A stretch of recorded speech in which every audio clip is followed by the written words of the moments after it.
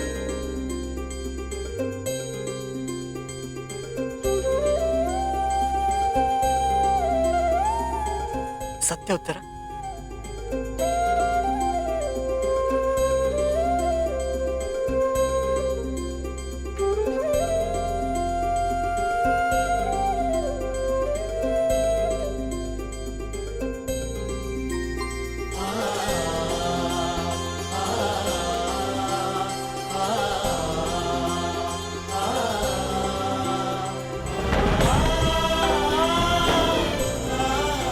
मैं तुम्हें वचन देता हूं उत्तरा, तुम और हमारी संतान सदा मुझ पर गर्वित रहेंगे।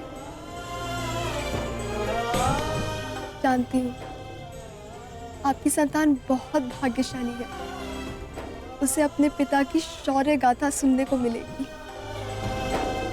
गाथाएं विजय के साथ होती है उत्तरा, और विजय अभी शेष है।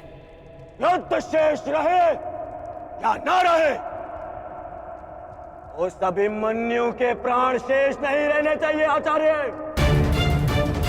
आप सेनापति तीरगत के वीर रेशु शर्मा, मध्य नरेश शैल्य, अश्वत्थामा महाराज, इतने वीरों के होते हुए भी क्या एक बालक को बंदी बनाया नहीं जा सकता? तुम्हारे प्रतिशोध के लिए केवल कुशल योद्धाओं की नहीं, बल्कि एक उत्तम योजना की आवश्यकता है मेरे होने वाले सम्राट। हमारी सफलता एक उत्तम योजना में छिपी है।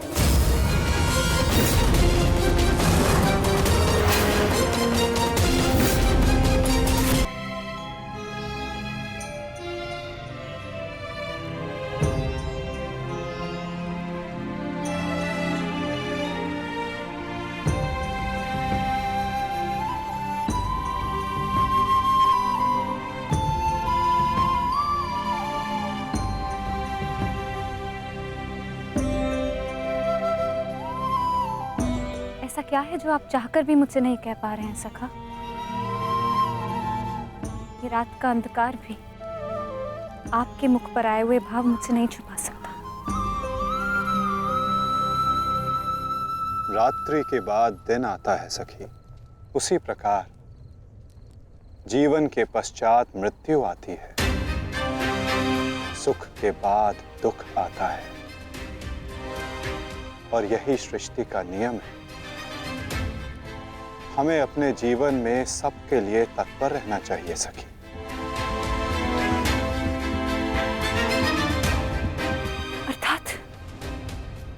अर्थात जो मेरा भय है, क्या वो सच होने वाला है माधव? क्या कल पांडवों के साथ कुछ अनिष्ट होने वाला है?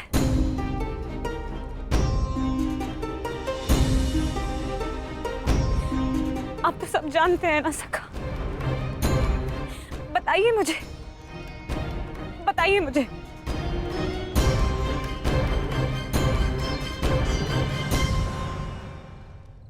कभी कभी भविष्य का ज्ञान होना भी दुख का कारण बन सकता है सखी।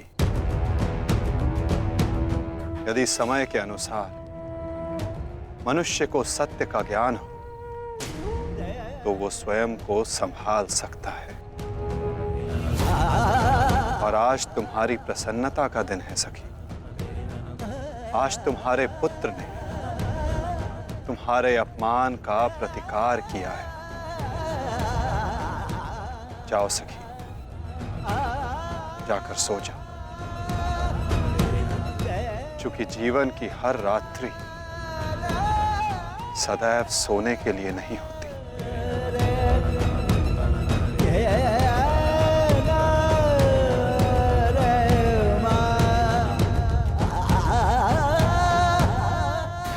तब तक सो नहीं पाऊंगा जब तक मेरा प्रतिशोध पूर्ण ना हो जाए आचार्य। प्रतिशोध की आग में कोई और भी जल रहा है। युवराज दुर्योधन,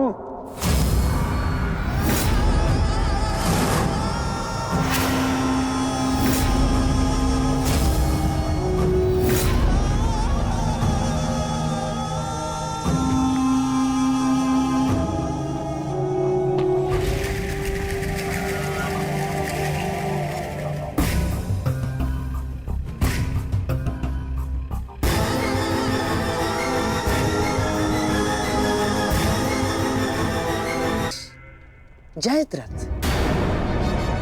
भूल को क्षमा किया जा सकता है, अपराध को नहीं। इस सम्मान के पश्चात विचलित बचा तो ऐसा भयंकर प्रतिशोध होगा कि तुम पांचों की आत्मा कांप उठेगी। प्रतिशोध लूंगा। कल तुम्हारे साथ साथ मेरा प्रतिशोध भी पूर्ण होगा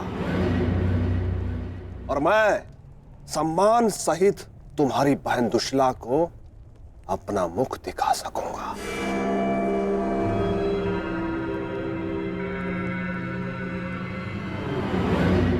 इतने समय आप कहाँ थे सिंधु नरेश?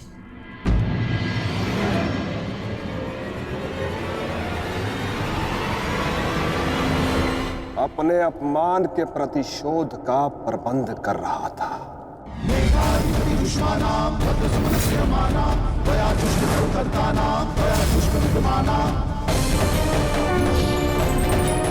पुत्र जयद्रथ, मैं तुम्हारी तपस्या से प्रसन्न हूं। मांगो, क्या वर मांगते हो? महादेव, मुझे अपने प्रतिशोध का अवसर चाहिए। शपथ ली है मैंने, जब तक पांडवों के अपमान का प्रतिशोध नहीं लूंगा तब तक मुकुट धारण नहीं करूंगा। और वो दिन कल आएगा, कल आएगा वो दिन जब मैं पांडवों को ऐसी पीड़ा दूंगा कि वो जीवन भर नहीं भुला सकेंगे। महादेव का आशीर्वाद है मेरे साथ और मैं तुम्हारे साथ युवराज, तुम्हारी योजना और मेरा प्रतिशोध दोनों कल सफल होंगे।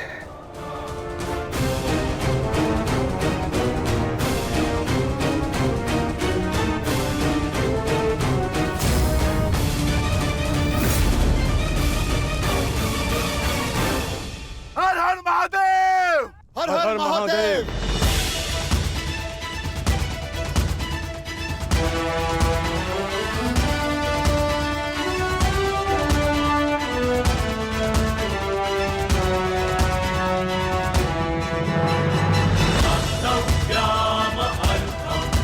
सर्वोत्तम वनपुत्र,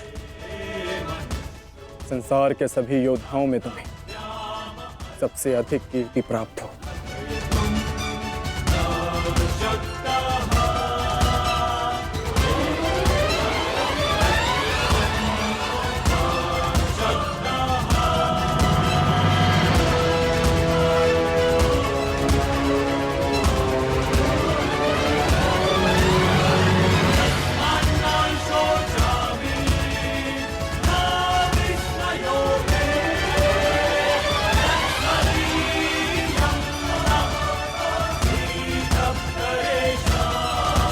आशीर्वाद दीजिए मामाश्री कि मैं विजय श्री प्राप्त कर लूं।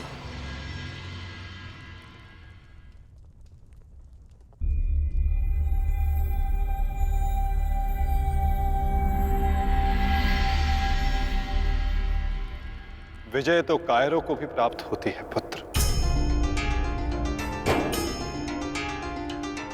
परंतु कीर्ति और यश केवल शूर वीरों का मुकुट बनती है। मेरा आशीर्वाद तुम्हारे साथ है पुत्र। तुम युद्ध क्षेत्र में वो कीर्ति प्राप्त करो जो तुम्हें अमर बना दे।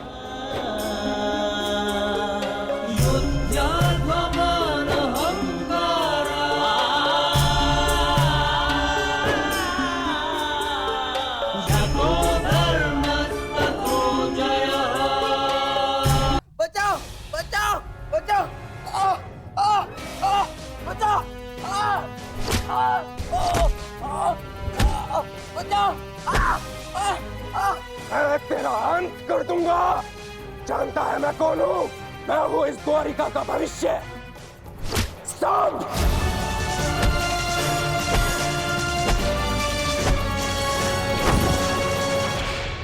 ये क्या दशा बना रखी है सांब? दिन प्रतिदिन तुम्हारा व्यवहार अशुभनीय होता जा रहा है। संभालो स्वयं को। ताऊ श्री, मुझे समझाने से पूर्व अपने छलिया भ्राता को समझाइए, जिसने बिना अस्त्र शस्त्र उठाए मेरे ससुर के कुल का नाश कर दिया। क्या वो शोभनीय था? अपने पिता के लिए ऐसा भाव पाप है। पाप तो आपके भ्राता ने किया है, मैं तो केवल मदिरा पान कर रहा हूं। संभालो अपने आप को, एक योद्धा को यह सब शोभा नहीं देता।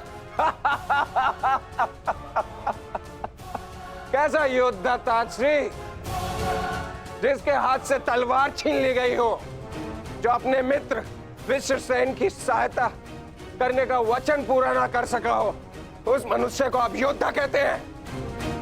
जब युद्ध करने का समय था तो युद्ध नहीं करने दिया। अब इस अपमान को गले से निकलने के लिए इस मदिरा के अतिरिक्त मेरे पास और कोई सहारा नहीं है। मुझे विश्वास नहीं होता कि तुम कृष्ण पुत्र हो। नहीं हूं मैं, नहीं उस छलिया का पुत्र। वो केवल मेरे लिए एक छलिया है, केवल एक छलिया। सांप!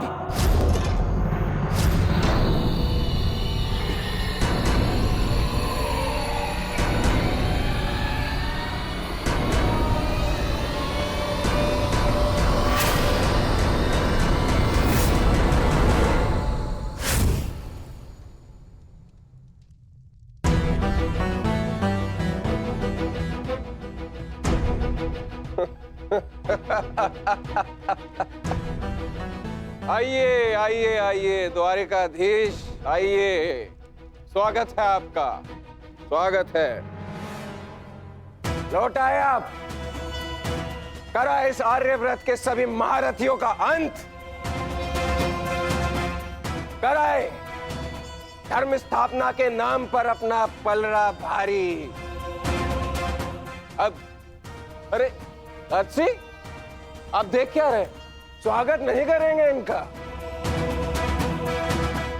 इतना महान कार्य पूर्ण करने के पश्चात आज लौटे हैं। आज तो राजभवन में उत्सव होना चाहिए। पांचाल, काशी, मगध, छेदी, सभी महाजनपदों के महान शासकों का अंत करवा डाला, सिर्फ धर्म स्थापना के नाम पर। अब क्या बचा पूरे भारतवर्ष में? पूरे भारतवर्ष में सिर्फ दो महान राज्य। पहला द्वारिका, दूसरा हस्तिनापुर। और हस्तिनापुर का महान शासक धर्मराज युधिष्ठिर पहले से ही अपने चारों भाइयों के साथ इनके तलवे चाटता है।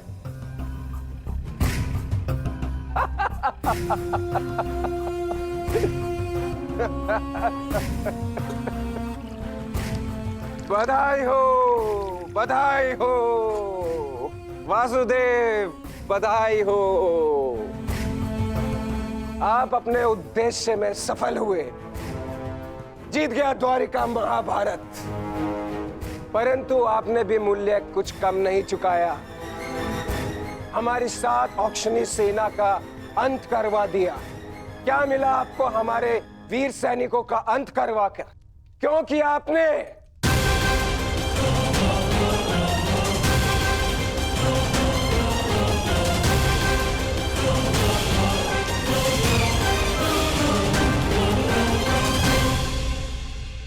उन सैनिकों ने केवल अपने कर्तव्य का पालन किया था सांब।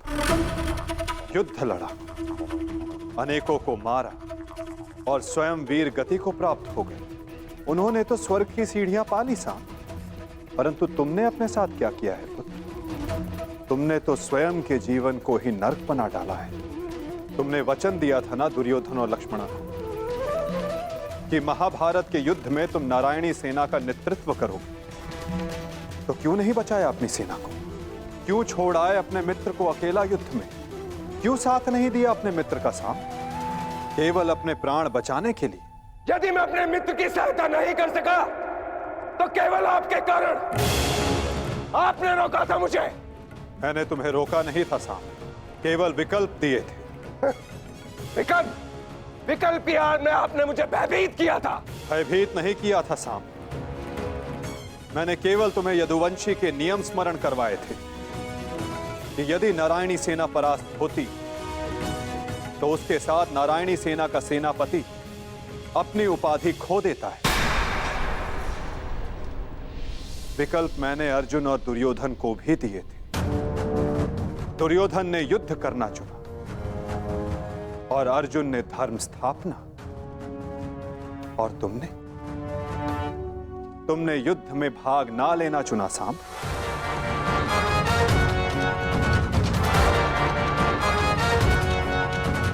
कदाचित यदि तुमने अपने मित्र वीर वृषसेन को उस युद्ध में प्रदर्शन करते देखा होता, तब तुम्हें ज्ञात होता कि वीरता की वास्तविक परिभाषा क्या होती है साहब।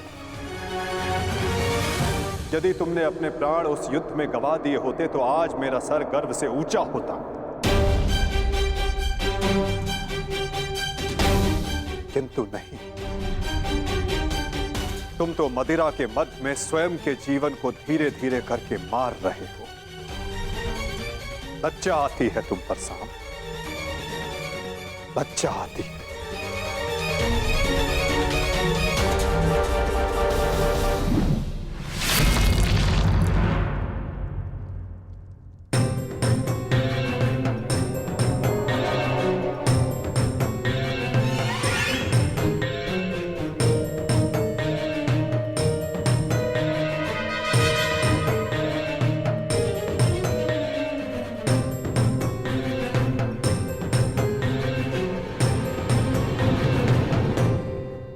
प्रणिपात पिताश्री।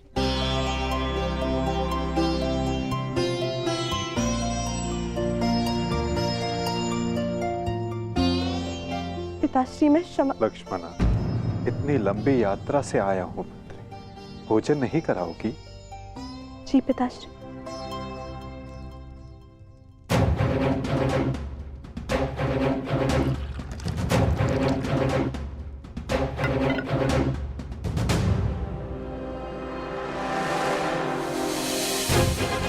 तुमने वचन दिया था ना दुर्योधन और लक्ष्मण को कि महाभारत के युद्ध में तुम नारायणी सेना का नेतृत्व करोगे। क्यों छोड़ आए अपने मित्र को अकेला युद्ध में? क्यों साथ नहीं दिया अपने मित्र का साम? केवल अपने प्राण बचाने के लिए? यदि तुमने अपने प्राण उस युद्ध में गंवा दिए होते तो आज मेरा सर गर्व से ऊंचा होता। लज्जा आती है तुम पर साम, लज्जा आती है। अपने क्रोध को शांत करो साम। कैसे करूं मैं खुद को शांत? पिता होकर सदैव मेरा मस्तक दूसरों के सामने झुकाता है, और आज भी तो यही किया उन्होंने। लाओ मुझे दो मित्र।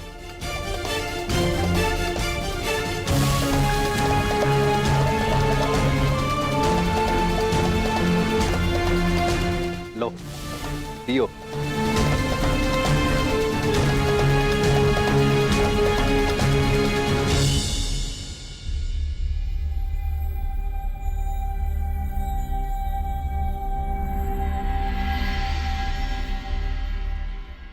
भोजन आराम कीजिए पिताश्री।